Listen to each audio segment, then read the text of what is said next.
Halo guys, Assalamualaikum warahmatullahi wabarakatuh. Kembali lagi sama aku nih, Putri Nurjana dari Universitas Mula Warman, Fakultas Keguruan dan Ilmu Pendidikan, Program Studi Pendidikan Bahasa dan Sastra Indonesia. Oke, kali ini aku akan mereview materi lagi tentang keterampilan membaca, yaitu modal membaca. Tapi sebelum ke video intinya, jangan lupa untuk like, komen, dan subscribe ya teman-teman. Thank you.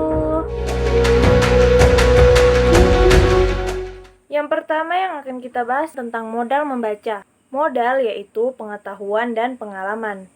Menurut Nur Hadi, pengetahuan, pengalaman, dan konsep-konsep tentang segala sesuatu untuk memperlancar proses membaca seseorang harus memiliki modal utama untuk membaca.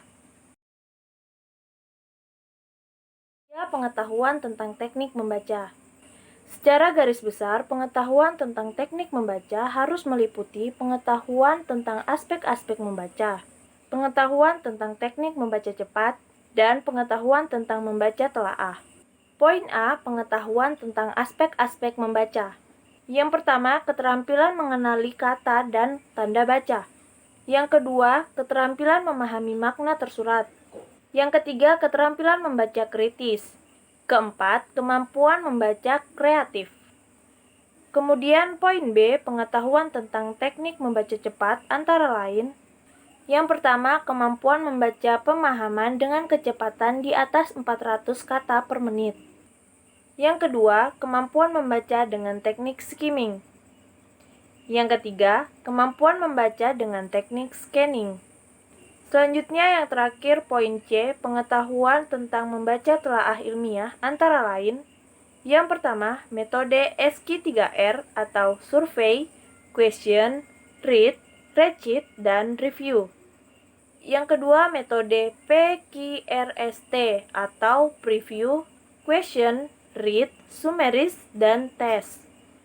Dan yang ketiga, metode PQ3R atau prepare, question, read, recita, dan review. Dan selanjutnya tujuan membaca. Nah, dari tujuan membaca dianggap sebagai modal dalam membaca. Lalu, kesimpulan-kesimpulan yang dibuat oleh para ahli dan dari beberapa penelitian yang dilaksanakan menunjukkan bahwa yang pertama, gerakan bola mata yang menunjukkan bahwa waktu membaca berubah kecepatannya sejalan dengan perubahan tujuan membacanya. Yang kedua, kemampuan seseorang dalam memahami bahan bacaan secara nyata dipengaruhi oleh tujuan membacanya. Yang ketiga, tujuan membaca yang terumuskan secara jelas akan mempengaruhi perolehan pemahaman bahan bacaan. Kemudian yang keempat, seseorang yang mempunyai daya baca tinggi atau daya baca yang baik mampu memanfaatkan teknik membaca yang bervariasi sejalan dengan tujuan membaca yang akan dicapainya.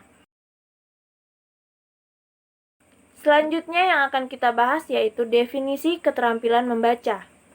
Yang pertama menurut Sudarso, membaca adalah aktivitas yang kompleks dengan menggerakkan sejumlah tindakan yang terpisah-pisah.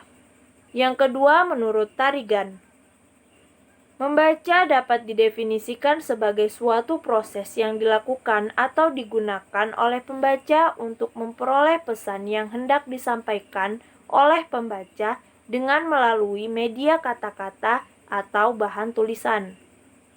Dan yang ketiga menurut Anderson, yang dikutip dari Tarigan, menjelaskan dari segi linguistik bahwa membaca adalah suatu proses penyediaan kembali dan pembaca berlainan dengan berbicara dan menulis yang justru melibatkan penyediaan. Selanjutnya, kemampuan berbahasa atau berkomunikasi lisan. Kemampuan membaca adalah kemampuan seseorang setelah ia dapat berkomunikasi lisan. Atau dengan kata lain, dalam urutan perolehan kemampuan berbahasa atau urutan normal, komunikasi lisan mendahului komunikasi tulisan. Sebelum orang dapat membaca dan menulis, tentu harus dapat berbicara dan mendengar terlebih dahulu. Nah, di sini ada contoh di mana anak kecil lebih dulu belajar berbicara sebelum ia dapat menulis. Karena pembicara saat berkomunikasi secara lisan cenderung kurang berstruktur dibandingkan dengan ekspresi tulis yang lebih berstruktur. Lalu ada jenis-jenis situasi membaca.